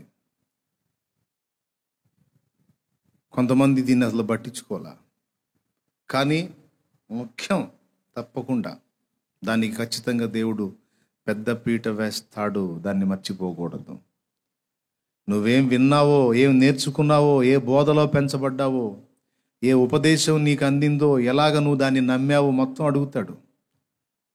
నువ్వు ఆయన చెప్పాడని నువ్వు నమ్మాను అంటున్నావు, నువ్వెందుకు చదవాల వాక్యం అంటే, ప్రభా కుదరలేదు ప్రభా, నాకు నేను ఏంటంటే రోజుకు ఒక అధ్యాయం చదివే బాపతు కదా, నాకు అంతగా దానికి సమయం లేకపోయా ప్రభా అంటే, అట్లయితే తాను నష్టపొందినట్టే నువ్వు కూడా నష్టపోతావు పోమంటాడు. తాను నష్టం పొందినట్టు నువ్వు కూడా నష్టం పొందుతావు పోమంటాడు. మనం ఏం విన్నామో, ఎలా మనల్ని మనం నిర్మించుకున్నామో ఆ దినమున అగ్నియే దాన్ని పరీక్షించునన్నాడు. ప్రతివాడు తన్ను తాను ఎలాగూ కట్టుకొనుచున్నాడో జాగ్రత్తగా చూసుకుంటున్నాడు. 1 కొరింథీ పత్రిక 3వ అధ్యాయం తీసుకో ఒక్కసారి. 1 కొరింథీ పత్రిక 3వ అధ్యాయము 12వ వచనం. ఎవడైనను ఈ పునాది మీద బంగారము, వెండి, వెలగల రాళ్ళు, కర్ర, గడ్డి, కొయ్యకాలు మొదలైన వాటితో కట్టిన ఎడల వాని పని కనబడును. ఆ దినము దాని తేటపరచును, అది అగ్ని చేత బయలుపరచబడును. మరియు వాని పని ఎట్టిదో దానిని అగ్నియే పరీక్షించును. పునాది మీద ఒకడు కట్టిన పని నిలిచిన ఎడల వాడు జీతము పుచ్చుకొనును. ఒకని పని కాల్చివేయబడిన ఎడల వానికి నష్టము కలుగును. అతడు తన మట్టుకు రక్షింపబడును గాని అగ్నిలో నుండి తప్పించుకున్నట్టు రక్షింపబడును. అంటే ఇతడు కష్టపడి కూడా వీనికి ఏం మిగలదన్నమాట. ఇల్లు కాలిపోయినోడికి ఏం మిగిలిద్ది? బూడిద మిగిలిద్ది. అట్లాగే కొంతమంది వాక్యం విషయంలో సీరియస్గా తీసుకోకుండా ఈ పై బోధలు చేసుకుంటా సరైనటువంటి ఉపదేశాన్ని, సత్యాన్ని ప్రజలకు అందించడానికి సున్నతి గల హృదయంతో జాగ్రత్తగా వాక్యాన్ని న్యాయంగా క్రమంగా నిర్వచించకుండా తేడాగా వెళ్ళిపోయినటువంటి వారందరికీ కూడా రేపు బూడిద మిగిలే అవకాశం ఉంటుంది. అందుకే మనల్ని మనం ఎలా నిర్మించుకుంటున్నామో జాగ్రత్తగా చూసుకోవాలి. మనకు అప్పజెప్పబడిన మందను మనం ఎలా నిర్మించుకుంటున్నామో కూడా చాలా జాగ్రత్తగా మనం పరిగణలో తీసుకోవాలి. నా విషయంలో నాకున్న భారం చెప్తున్నా. లోకంలో నేను దాదాపు 20 సంవత్సరాల వయసు వచ్చేంత వరకు కూడా అబద్ధాన్ని నేను మొక్కాను, ఆరాధించాను, పారంపర్యాన్ని గౌరవించి. మా తాత, మా ముత్తాత, మా అయ్య మొత్తం దానికే మొక్కారు. సో నేను కూడా దాన్నే ఫాలో అవ్వాలని 20 ఏండ్ల ప్రాయం వచ్చిన దాకా పారంపర్యాన్నే ఫాలో అయ్యాను. ఒక అబద్ధాన్ని, బహుదేవత ఆరాధన చేసిన వాడను. కానీ దేవుడు మనోనేత్రాలు వెలిగించిన తర్వాత అది సత్యము కాదు గనక విసర్జించా. ఆ విషయంలో సత్యం కోరుకున్న నేను లేఖనంలో కూడా సత్యాన్ని ఖచ్చితంగా నేను సత్యమే చేతబట్టుకొని ఉండాలి అనే విషయంలో కూడా భారం కలిగి ఉన్నా దేవుడు నాకు కృపనిచ్చాడు. కాబట్టి నన్ను వెంబడించుతున్నటువంటి వారందరూ ప్రత్యక్షంగాను పరోక్షంగాను ఇక్కడ దగ్గరలోనూ సుదూర ప్రాంతాల్లో ఉండి కూడా నన్ను వెంబడిస్తున్న బిడ్డలు అందరూ కూడా ఈ సత్యాన్ని మీరు గ్రహించి మీరందరూ కూడా వాక్య విషయంలో దాని విలువ నెరిగిన వారై జాగ్రత్త పడండి. ఎందుకంటే మన ఖచ్చితంగా వాక్య అవగాహన కావాల్సి ఉంది. ఎందుకంటే ఇక్కడ తుయతైర సంఘంలో చెప్పాడు, యెజబేలను స్త్రీని నీవు ఉండనిచ్చుచున్నావు. అది ఇప్పుడుది కాదులే, ఎప్పుడుదో పారంపర్యం. మనం ఎందుకు దాన్ని రద్దు చేయాలి? మనం ఎందుకు దాన్ని పక్కన పెట్టాలి? మనం ఎందుకు దాన్ని ఖండించి మనం శత్రువులం కావాలి? ఈ మాట మార్టిన్ లూథర్ అనుకుంటే ఈరోజు అసలు ఈ గ్రంథమే మన చేతికి వచ్చేది కాదు. దేవునికి స్తోత్రం కలుగును గాక. మార్టిన్ లూథర్ అలా అనుకుంటే పరిస్థితులు వేరుగా ఉండే, ఇంకొక రకంగా ఉండేవి. కానీ అలా అనుకోవాలా. లోకమంతా నాకు శత్రువులు అయిపోయినా, లోకమంతా నాకు వ్యతిరేకమైపోయినా, సంఘమంతా నన్ను ద్వేషించినా సరే, దేవుడొక్కడి హృదయంలో నాకు స్థలం ఉంటే చాలు, సత్యమే నాకు కావాలని సత్యం కోసం పట్టుబట్టి సంస్కరణోద్యమానికి నాంది పలికినటువంటి మహనీయుడు మార్టిన్ లూథర్. దేవునికి స్తోత్రం కలుగును గాక. ద్వేషించబడ్డాడు, అవమానపరచబడ్డాడు, తృణీకరించబడ్డాడు, చంపబడబోయాడు, చావుకైనా తెగబడ్డాడు. కానీ పారంపర్యంగా వచ్చే అబద్ధ బోధకు మాత్రం రాజీ పడల. దేవునికి స్తోత్రం కలుగును గాక. ప్రియులారా, ఈ విధంగా మనం గమనించుకొని అందరి హృదయాల్లో కూడా సత్యం కొరకైన చైతన్యం రావాలి, సత్యం కొరకైన ఆసక్తి రావాలి. లోకంలో ఉన్న అబద్ధంలో నుండి సత్యదేవుని దగ్గరకు వచ్చాం. సత్యదేవుని సంఘంలో కూడా యెజబెలు ఆత్మ పనిచేసి కొంత తడబాటుకు గురి చేసింది భక్తుల్ని. దాన్ని గుర్తుపట్టి, దాన్ని ఎండగట్టి, దాన్ని విసర్జించాలి, దాన్ని లాగి బయటపడేయాలి. ఇక్కడ మనం యెహూ అనుభవంలోకి రావాలి. యెహూ ఏం చేశాడో, ఆ దుర్మార్గురాలిని పడవేయండి అక్కడి నుంచి అన్నాడు. యెహో పక్షంగా ఉన్నవారెవరో బిల్డింగ్ మీద ఉండి యెజబెలు దూరంగా వస్తున్నటువంటి యెహూను చూసి, యెహో సమాధానంగా వస్తున్నావా? జిమ్రీ వంటి వాడా, తన యజమానుని చంపిన జిమ్రీ వంటి వాడా, నువ్వు సమాధానంగానే వచ్చుచున్నావా అంటే, దుర్మార్గురాల నీతో సమాధానం ఏమిటి? నీతో సమాధానం ఏమిటి? పొరపాటు బోధతో మనకు రాజీ ఏమిటి? అబద్ధంతో మనకు రాజీ ఏమిటి? నో నో నో, ఎప్పటికీ కుదరదు. కింద నుండి గుర్రం మీద ఉండే కేకేశాడు యెహూ. యెజబెల్ ఆ బిల్డింగ్ మీద నుండి చూస్తూ ఉంది, మిద్దె మీద నుండి, భవంతి మీద నుండి. దాని ప్రక్కన చెలికత్తెలు సంథింగ్ ఉన్నారు. యెహోవా పక్షంలో ఉన్న వాళ్ళు ఎవరు మీలో అంటే కొంతమంది వంగి చూశారు. ఆ దుర్మార్గాలను ఎత్తి కింద పడేయండి అన్నాడు. ఎత్తి కింద పడేస్తే గుర్రాల చేత తొక్కించబడి చచ్చిపోయింది. అవుతున్నా అక్కడికక్కడే పీస్ అయిపోయింది. యెజబెలుని అంతమొందించే యెహోవాగా మనం రూపాంతరం చెందాలి. ఆ ఒక్క విషయంలో దేవునికి స్తోత్రం కలుగును గాక. హల్లెలూయా. ఆ పట్టుదల, ఆ రోషం లేనప్పుడు మనం మంచి మార్గదర్శకులుగా ఉండలేం. ప్రతి విషయంలో కూడా మనం సంఘానికి నేర్పించాల్సినటువంటి బేసిక్స్, పునాది సత్యాలు కానీ, సంఘం ఏ ఘట్టంలో, ఏ సిచ్యువేషన్లో, ఏ సన్నివేశంలో ఎలాగ అడుగులు వేయాలో సంఘానికి మనం గ్రహింపు కలిగించకపోతే సరైన మార్గదర్శకులంగా మనం ఉండం. దేవుని గద్దింపుకు గురవుతాం. తుయతైర సంఘపు దూత అనుభవంలో మనం ఉన్నట్లు అవుతుంది. కనుక జాగ్రత్త పడాలని నా సహదాసులను, విశ్వాసులను, పరిచారకులను అందరినీ కూడా దేవుని ప్రేమను బట్టి హెచ్చరిస్తున్నా. ఆ పెద్ద మేధావి బయలుదేరాడని అనుకుంటారేమో. నేను మేధావినని చెప్పలేదు, కానీ సత్యాన్ని ప్రేమించేవాడిగా నేనున్నాను. మీరు కూడా అలాగే జాగ్రత్తగా ఉండండి. నీది నీకు సత్యమైతే మాది మాకు సత్యమే అని మీకు ఒకవేళ అనిపిస్తే నేను చేయగలిగింది ఏం లేదు. నేను నాది పరిశీలన చేసుకుంటున్నాను. మీది కూడా జాగ్రత్తగా మళ్ళీ ఒకసారి పారంపర్య బోధన పక్కన పెట్టి మీరుగా ధ్యానించి అవసరమైన దిద్దుబాటు జరగవలసి ఉంటే తప్పకుండా దిద్దుబాటుకు పూనుకోమని దేవుని ప్రేమను బట్టి బ్రతిమాలుతున్నా. అంతే. మిమ్మల్ని తృణీకరించట్లేదు, లేకపోతే తేలిగ్గా అవమానంగా నేను మాట్లాడట్లేదు. దయచేసి ఈ సంగతిని గమనించండి.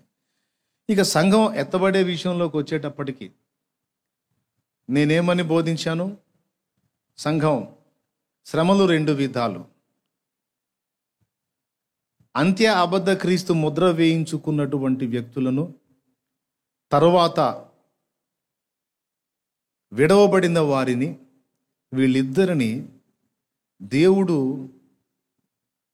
వాళ్ళకి పంపేటువంటి శ్రమలు ఒకటి.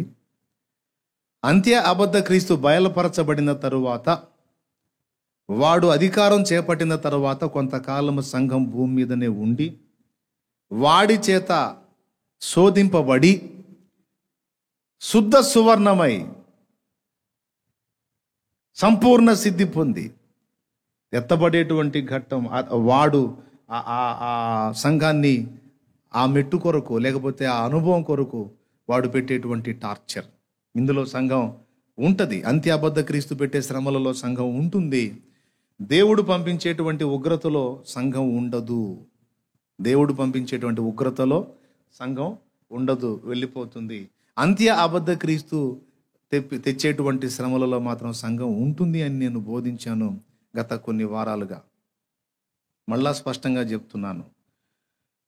ఒకవేళ నేను నమ్మి ప్రకటిస్తున్నది ఒకవేళ అసత్యమైతే, అంత్య అబద్ధ క్రీస్తు బయలుపడక మునిపే సంఘం పోతే, ఒకవేళ నేను నమ్మినది, నేను బోధించింది అబద్ధమైపోతే, దానివల్ల సంఘానికి వచ్చిన నష్టం ఏమీ లేదు.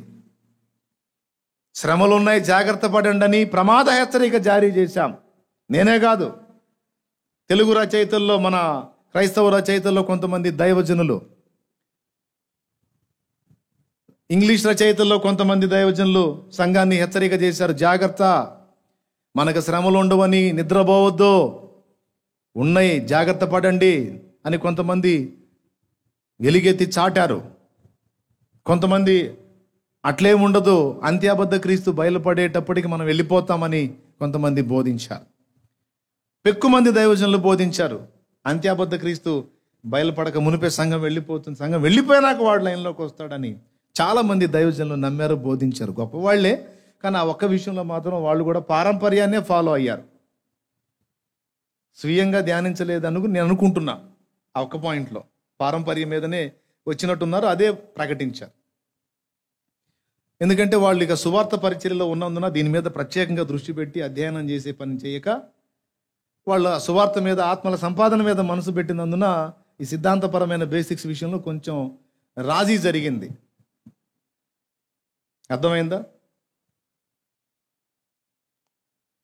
వాళ్ళకి పాపం అర్థమవుతుందో లేకపోతే ఇబ్బంది పడుతున్నారో మరి.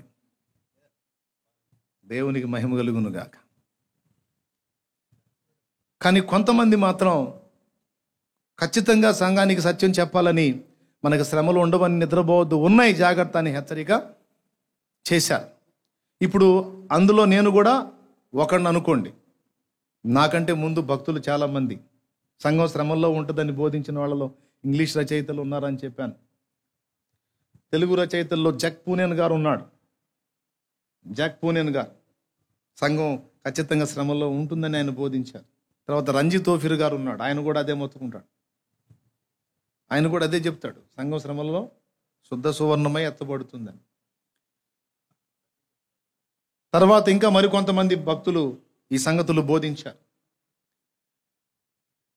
అయితే మరి ఉంటుంది అంటే కొంచెం ఇబ్బందికరంగా ఉంటుంది.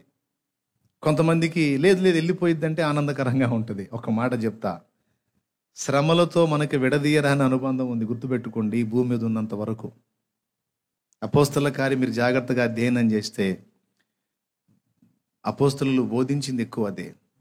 వారిని శ్రమలకు సిద్ధపరిచారు, కానీ మనకు శ్రమలు ఉండవని ఒక చోట కూడా బోధించాల. మనల్ని రక్షణ పొందుటకే దేవుడు ఏర్పరచను, కానీ ఉగ్రత పాలగుటకు దేవుడు మనల్ని ఏర్పరచుకోలేదు అని మరి వ్రాయబడి ఉంది కదా అని ఒక భక్తుడు ప్రశ్నించాడు. సంతోషం సోదరా, నీకు వందనాలు. నిజమే, నేను కూడా దాంతో ఏకీభవిస్తున్నాను. రక్షణ పొందుటకే మనల్ని దేవుడు ఏర్పరచుకున్నాడు, ఖచ్చితంగా మనల్ని రక్షించుకుంటాడు. ఉగ్రత పాలగుటకు మనల్ని పిలవలేదు. నేను చెప్తున్నా కదా, దేవుని ఉగ్రతలో మనము ఉండము.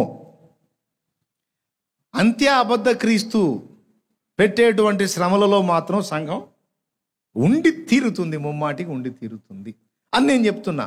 నాకంటే ముందు దైవజనులు కూడా చెప్పారు. సరే, ఒక మాట.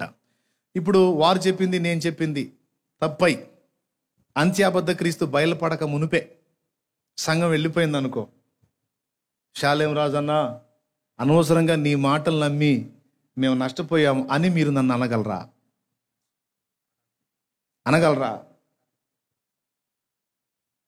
ఏమనరు. ఒకవేళ నేను ఫీల్ అయినా, బ్రదర్ మీకు అనవసరంగా శ్రమలకు ముందు ఆ శ్రమల్లో మనం ఉంటామని నేను మిమ్మల్ని బోధించి ఇబ్బంది పెట్టినట్టున్నాను బ్రదర్ అని ఒకవేళ నేను ఫీల్ అయినా మీరేమంటారు తెలుసా? అన్నా ఏందన్నా బాధపడతా, మా మంచిగా కదన్నా నువ్వు చెప్పింది, మా మంచికే కదన్నా.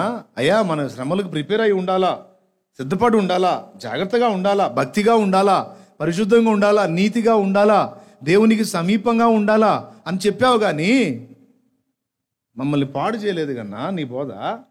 శ్రమలకు మమ్మల్ని సిద్ధపరిచింది కానీ నిద్రపుచ్చలేదు కదన్నా. ఎందుకన్నా ఫీల్ అవుతా, పర్వాలేదు అని మీరు నన్ను ప్రశంసిస్తారు. కానీ అంత్యాబద్ధ క్రీస్తు సంఘాన్ని పెట్టే శ్రమలలో మనం వెళ్ళిపోతాం అని ఒకవేళ నేనే బోధించాను అనుకో, చివరి క్లైమాక్స్కి వచ్చేటప్పటికి సంఘం ఉంది, అంత్యాబద్ధ క్రీస్తు పాలనలో సంఘం ఉంది. కానీ నేనే ఏం బోధించాను? ఆడొచ్చేటప్పటికి మనం వెళ్ళిపోతాం అని బోధించాను అనుకుందాం. మాట వరుసగా నేను పొరపాటును కూడా బోధించను. ఒకవేళ మాట వరుసకి అలా బోధించాను అనుకో, తర్వాత వాడు బయలుపడేటప్పటికి సంఘం ఉందనుకో, మీ విశ్వాసం బ్లాస్ట్ అయిపోయి, ఎందుకంటే మీరు సిద్ధపడరు కదా, మీరు వెళ్ళిపోవడానికి సిద్ధపడ్డారు కానీ ఉండి మనం శ్రమలు ఫేస్ చేస్తామని సిద్ధపాటు లేదు కదా. సిద్ధపాటు లేనప్పుడు ఏం జరిగిద్ది? శ్రమలకు తట్టుకోలేక ముద్ర వేయించుకునే పరిస్థితి ఉంటుంది. ఎందుకంటే మనం వాడు వచ్చేటప్పటికి ఆ శ్రమలు వచ్చేటప్పటికి మనం వెళ్ళిపోతాంగా అని నిద్రాణంగా ఉంటారు కాబట్టి, మెలకువగలిగి ఉండరు కాబట్టి మీ విశ్వాసం ఎఫెక్ట్ అయిపోయి దెబ్బతిని చివరికి మీరేమంటారు తెలుసా? దుర్మార్గుడా, నీ మాట నిజమని మేము నమ్మాం, అంత్యాబద్ధ క్రీస్తు పాలన మనకు ఉండదు, మనం ముందే ఎత్తబడతామని మాకు బోధించి ఈరోజు వాడు వచ్చాడు, మా విశ్వాసం ఎఫెక్ట్ అయిపోయింది, ఇప్పుడు మేము ముద్ర వేయించుకునే పరిస్థితి వచ్చింది, ఇప్పుడు మేము ఎట్లా, మా గతి ఏంటి అని అడిగితే నా గతి ఏంటి? మీకు స్పష్టంగా అర్థమవుతుందా? దేవునికి స్తోత్రం కలుగును గాక. హల్లెలూయా. నా ప్రియమైన దేవుని బిడ్డలారా, అందరికీ ఈ సంగతులు నచ్చకపోవచ్చు. ఇది ముఖ్యంగా పారంపర్యాన్ని ఇష్టపడే వాళ్ళకి ఇది నచ్చకపోవచ్చు. వాళ్ళకి నచ్చినా నచ్చకపోయినా నాకు అనవసరం. సత్య సంబంధులందరికీ ఈ సత్యం ఖచ్చితంగా అంది తీరుతుంది, వాళ్ళకి ఖచ్చితంగా ఆమోదయోగ్యం అవుతుంది, ఖచ్చితంగా భక్తిపరులందరూ ఆలోచిస్తారు. నేను ఎవరిని ద్వేషించాలా, ఎవరిని తృణీకరించాలా. ఈ బోధ చేసిన భక్తులకు కూడా కాళ్ళు గడిగేదానికి సిద్ధంగా అని చెప్పి నేను చెప్తున్నాను. ఎందుకంటే వాళ్ళు ఇతర పరిచర్యలన్నిటిని కూడా ప్రశంసించి నేను మాట్లాడుతున్నా. ఈ ఒక్క విషయంలో ఇంకా కొన్ని విషయాలు, సిద్ధాంతపరమైన విషయాల్లో కొన్ని చిన్న చిన్న లోపాలు ఏమైనా ఉంటే అవి కూడా నేను హెచ్చరిక చేస్తున్నా. అన్య భాషలు మాట్లాడితేనే పరిశుద్ధాత్మ ఉన్నట్టు, భాష మాట్లాడకపోతే ఆత్మ లేనట్టు అన్న విషయం ఒకటి నేను మొన్న ప్రస్తావించాను. దాని దెబ్బ కొంతమందికి నొప్పి కలిగిద్దేమో అనుకున్నా, కానీ లేదు, దాన్ని కూడా చాలామంది అర్థం చేసుకున్నారు. దేవునికి మహిమ కలుగును గాక. హల్లెలూయా. నా ప్రియమైన దేవుని బిడ్డలారా, ఇప్పుడు మీరందరూ కూడా ఒకసారి మళ్ళా జాగ్రత్త పడాలని మిమ్మల్ని అందరినీ ప్రేమతో హెచ్చరిక చేస్తున్నాను. ముఖ్యంగా దైవజనులకు తెలియజేస్తున్నాను. ఇప్పుడు మనం ఏం చేయాలి? సంఘములో నుండి యెజబెలుని తరిమి కొట్టాలి, ఆ దుర్మార్గురాల్ని పడద్రోయాలి, ఏలియాలమై సత్యస్థాపన జరిగించాలి. అందుకు మనకు లేఖన పరిజ్ఞానం అవసరం, వాక్య ప్రత్యక్షత అవసరం, వాక్యం కొరకు ఆకలి అవసరం, ధ్యానించటం అవసరం. కాబట్టి మీరందరూ కూడా ఈ విషయంలో జాగరూకులై ఉండాలని. రాకడ దినాలు దగ్గర వస్తున్నాయి, వరుస సంభవాలు స్టార్ట్ అవుతున్నాయి. ఇప్పుడు కొద్ది కాలం ఇలా చూపిస్తాడు, మళ్ళా బ్రేక్ చేస్తాడు, మళ్ళీ అంత ప్రశాంతమైన స్థితి కనిపిస్తుంది. కొద్ది రోజులు అలా ఉండి మళ్ళా ఇంకొకటి చూపిస్తాడు. ఇట్లా ఇక మార్చి ఇది పరాకాష్ఠకు పోయేదాకా ఇక ఎగచాట్లన్నీ ఇక పరాకాష్ఠ ఎక్కడంటే వాడు బయలుపడినప్పుడు, అంత్య అబద్ధ క్రీస్తు బయలుపడినప్పుడు మన ఎగచాట్లు పరాకాష్ఠకి వస్తాయి. అయితే ఇందులోనే ఒక ఓదార్పు కూడా చెప్తున్నాను నేను. అంత్య అబద్ధ క్రీస్తు బయలుపడినప్పుడు సంఘము భూమి మీద ఉంటుంది, ఉన్న సంఘానికి ఏమీ కాదు అని చెప్తున్నాను నేను. అది ముఖ్యంగా గుర్తుపెట్టుకోవాలి. ఎందుకంటే మన దేవుడు అప్పుడు తన ప్రత్యేకమైన అభిషేకము సార్వత్రిక సంఘం అంటే మనందరి మీద కుమ్మరిస్తాడు. అప్పుడు జరుగుతుంది. అసలు అపోస్తలుల కార్యంలో జరిగిన దానికంటే కూడా గొప్ప కార్యాలు. తొలకరి వాన కంటే కడవరి వాన ఇంకా శ్రేష్టం కదా. అప్పుడు కురుస్తుంది కడవరి వాన. అప్పుడు నాటి ఏలియా ఒకడైతే కడవరి ఏలియాలు వందల వేల మంది లెగుస్తారు, లక్షల మంది లెగుస్తారు, కోట్ల మంది ఏలియాల గుంపు తయారైపోతూ ఉంటుంది. దేవునికి స్తోత్రం కలుగును గాక. హల్లెలూయా. దేవుడు అందరికీ తోడై ఉండి ఆయన స్పష్టమైన కార్యాలు మన అందరి కళ్ళకు చూపించే రోజులు తొందరలో రాబోతున్నాయి. ఇది శుభ పరిణామం. ఎప్పుడండి ఆయన అద్భుతాలు మనం చూడగలిగేది? శత్రువుతో మనం ఎదురుపడ్డప్పుడా, లేకపోతే మనం ప్రశాంతంగా సింగిల్గా ఉన్నప్పుడా? శత్రువుతో తలపడ్డప్పుడా దేవుని అద్భుతాలు చూసేది? శత్రువుతో తలపడ్డప్పుడే. రాజువైన నెబుకద్నెజరు మండుచున్న ఈ అగ్నిగుండంలో నువ్వు వేస్తానని బెదిరిస్తే, నీ బెదిరింపులకు లొంగిపోయి నువ్వు చేయించిన ప్రతిమకు మొక్కుతామని అనుకుంటున్నావా? అగ్నిగుండంలో నువ్వు వేస్తే అందులో నుంచి కాపాడలేనంత అసమర్థుడు కాదు మా దేవుడు. ఒకవేళ కాపాడకపోయినా పర్వాలా, మేం మాత్రం మొక్కం అన్నారు. తీసుకెళ్ళి ఏండ్రా వెళ్ళని అన్నాడు. 7 అంతల అగ్నిగుండాన్ని ఎక్కువ చేసి ఏవిస్తే కనపడ్డా లేదా? వాళ్ళతో ఉన్నాడా లేదా? అది అంతకుముందు వాళ్ళ పక్కన ఉన్నాడు ఆయన. అంతకుముందు ఆయన సన్నిధి వాళ్ళ పక్కన చూసామా? అగ్నిగుండంలో చూసామా? శత్రువుతో తలపడ్డప్పుడే దేవుని సన్నిధి మనం స్పష్టంగా ప్రత్యక్షంగా చూడగలుగుతాం. మంచి విషయం కాదు అది? ప్రిపేర్ అవ్వద్దు మనం. ఖచ్చితంగా మనం శ్రమలలోనే సంపూర్ణ సిద్ధి పొందుతాం. శ్రమలు తప్పనిసరి. మన విశ్వాసం అగ్ని పరీక్షకు నిలవాలి. శ్రమలు అనే అగ్ని పరీక్షకు నిలవాలి. వాక్యాగ్ని పరీక్ష కూడా నిలవాలి. మనం ఏం విన్నామో, ఏది బోధించామో, ఏది నమ్మామో ఆ దినమున అగ్నియే దాన్ని పరీక్షించునన్నాడు కదా 1 కొరింథీ 3లో. ఏంటో తెలుసా? అగ్ని, నా మాట అగ్ని వంటిది కాదా అన్నాడు. బండలను బ్రద్దలు చేయు సుత్తె వంటిది కాదా అన్నాడు. మనం నమ్మిన సిద్ధాంతం, మనం నమ్మిన బోధ ప్రతిదీ కూడా లేఖన కాంతిలో ఉందా లేదా చూస్తాడు. లేఖనానికి వ్యతిరేకంగా కనపడితే ఇది ఎందుకు బోధించావని నిలదీస్తాడు. వ్యతిరేక బోధ, లేఖన వ్యతిరేక బోధను నమ్మితే ఎందుకు నమ్మావు దీన్ని అంటే, అయ్యగారు అదే బోధించాడంటే నీ కళ్ళు ఏమైనాయి అంటే, ప్రభువా నేను అంత టైం లేదు, ఎందుకు ఇవ్వాలా? బెరయ విశ్వాసుని నేను మాదిరిగా చూపించి రాయించా కదా అంటే, ప్రభా బిజీ అయిపోయా ప్రభా. ఆహా, అట్లయితే పో, నీకు ఈ గతి అంటాడు. నరకానికైతే నెట్టేయడు. క్రీస్తునందు విశ్వాసమును బట్టి రక్షణ పొందుతావు, నిత్య జీవాన్ని చేరుతావులే కానీ మహిమలో ఉన్నత అంతస్తుని పోగొట్టుకుంటారు. పొరపాటు బోధలు నమ్మినందున. మరి కొన్ని బోధలు ఉన్నాయి అసలు నరకానికి తీసుకెళ్లే బోధలు. పరిశుద్ధాత్మ కార్యాలని, దయ్యపు కార్యాలను దూషించే బోధ. దాన్ని నమ్మి అనుసరించినోడు పరిశుద్ధాత్మను దూషించి నిత్య పాపాన్ని మూటగట్టుకుంటాడు. అది డేంజర్. ఈ బోధలోని కొన్ని విషతుల్య బోధలు ఉన్నాయి. క్రీస్తులో నుండి, కృపలో నుండి పక్కకు తప్పించి ధర్మశాస్త్ర క్రియల మీద ఆధారపడేటట్టు చేసే బోధ. యేసు రక్తాన్ని పక్కన పెట్టి వారాలు ఫాలో అయితే అన్ని రక్షణ అని బోధించే బోధలో ఇట్లాంటివన్నీ కూడా మనల్ని ప్రమాదంలో నెట్టేస్తూ ఉంటాయి. కొన్ని ఇట్లా తీసుకెళ్ళే ఉన్నాయి నరకానికి, కొన్ని ఏమో నరకంలోకి అయితే పోనీయలే కానీ మహిమ పోగొట్టుకునే అవకాశం ఉంటుంది. కాబట్టి మీరు ఏమి వినుచున్నారో జాగ్రత్తగా చూసుకోండి అని యేసయ్య బోధించాడు గ్రంథంలో. కాబట్టి ఈ విషయాలన్నీ కూడా మీరు గ్రహిస్తారని, ఇది మొదలుకొని లేఖనాన్ని ధ్యానించి జాగ్రత్త పడతారని మళ్ళొకసారి ప్రేమగా మిమ్మల్ని ఆహ్వానిస్తున్నాను.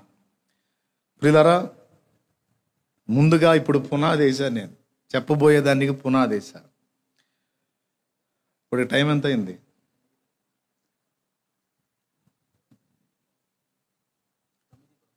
నేను మొదలుపెట్టి ఎంతసేపు అయింది? టైం అయిపోయింది కదా మరి. ఇప్పుడు ప్రభు చిత్తం అయితే నెక్స్ట్ వీక్ చెప్తాను. ఇక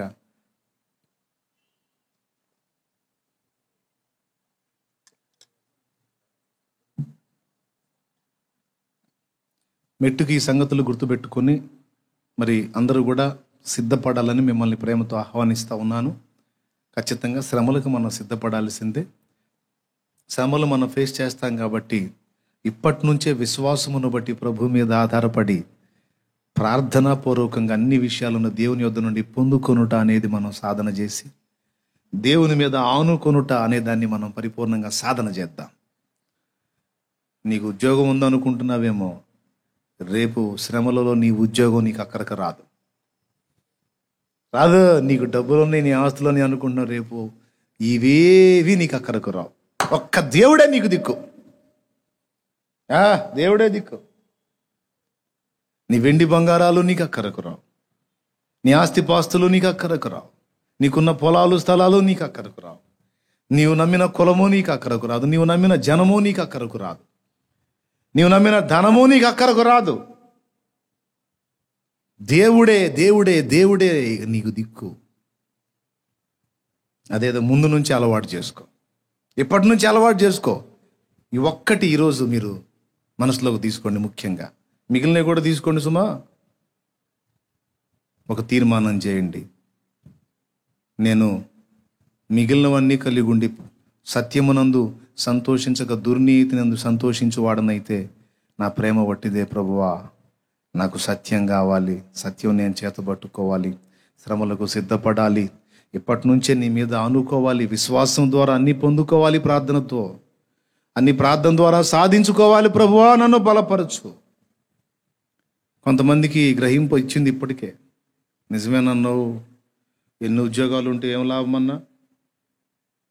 లాక్డౌన్ దెబ్బకి అందరం కూర్చుందాంగా ఇళ్లల్లో. ఏదో అంతకుముందు పావులాబేట బ్యాలెన్స్ చేసుకునే కొద్ది గొప్ప వ్యవహారం నడిచింది. ఇప్పుడు ఇదే ఎఫెక్ట్ ఇంకొక 4-5 నెలలు మళ్ళీ ఒక్కసారి రేజ్ అయ్యి మళ్ళీ 4-5 నెలలు ఎవడు కదలడానికి వీల్లేదని పెట్టారు అనుకో, అప్పుడు ఉంటుంది. ఏముంటుంది? అయ్యా నీవే దిక్కు నాయనా, నీవే దిక్కు అయ్యా, ఆహారం పెట్టయ్యా అని ఎలుగెత్తి ప్రార్థన చేయాల్సిన పరిస్థితి వస్తుంది. కాబట్టి అది రాకమునుపే నేనైతే దేవుని కృపను బట్టి ప్రారంభం నుంచి కూడా ప్రార్థన చేసుకొని, ఏ మనుషులో వస్తారు, ఎవరో సాయం ఇస్తారు, ఎవరో ఆదుకుంటారు అనేది అలవాటు చేసుకోవాలా. ఆయనకెళ్ళే అయ్యా ఆకలి అవుతుందయ్యా అన్న ఆయనకెళ్ళే, బట్టలు చినిగినాయ్యా అన్న ఆయనకెళ్ళే, అయ్యా ఇదేదో అవసరమయ్యేటట్టుందయ్యా అన్న ఆయనకెళ్ళే, అయ్యా వాళ్ళు కొంచెం శత్రువులుగా ఉన్నారయ్యా అన్న ఆయనకెళ్ళే. నేర్చుకున్నా, మీరు కూడా నేర్చుకోండి. మీకుంటే ఉండండి, చదువు ఉంటే మంచిది, జాబ్ ఉంటే మంచిది, ఆస్తులు ఉంటే మంచిది, ప్రాబ్లం లేదు. కానీ ఒకనాటికి ఇవేవి నీకు ఉపయోగపడవు, కానీ దేవుడు ఎల్లప్పుడూ నీకు ఉపయోగపడతాడు. అందుకే ఆయన్ని సంపాదించుకోండి, ఆయన్ని కలిగి ఉండండి, ఆయనతో సహవాసం మొదలు పెట్టండి, దగ్గర అవ్వండి దేవునికి, ఇంకా దగ్గర అవ్వండి. ఇంకా కొద్ది కాలమే ఉంది, నిద్రపోవద్దు, మేలుకోండి. ఇంకా కొద్ది కాలమే, ఇంకా లేదు ఎక్కువ టైం, ఎక్కువ నిడివి లేదు. ప్రార్థన చేసుకుందాం రండి. సత్యం నాకు తెలియాలని, సత్యంలో నేను నడవాలని నా ఆశయ్యా. సత్యం నాకు తెలియాలని, సత్యంలో నేను నడవాలని నా ఆశయ్యా. సర్వ సత్యంలోనికి నడుపుటకు పంపబడిన వాడ ఇప్పుడే దిగిరమ్మయ్యా. సర్వ సత్యంలోనికి నడుపుటకు పంపబడిన వాడ ఇప్పుడే దిగిరమ్మయ్యా. నాలో నీవు, నీలో నేను, నాలో నీవు, ఆమేన్. నీలో నేను స్తోత్రం. కలసి ఉండాలయ్యా, మనం కలసి ఉండాలయ్యా, కలసి ఉండాలయ్యా, మనం కలసి ఉండాలయ్యా. పరిశుద్ధ ఆత్ముడా యేసు పంపిన వాడవు నీవేగా, పరిశుద్ధ ఆత్ముడా. దేవునికి మహిమ.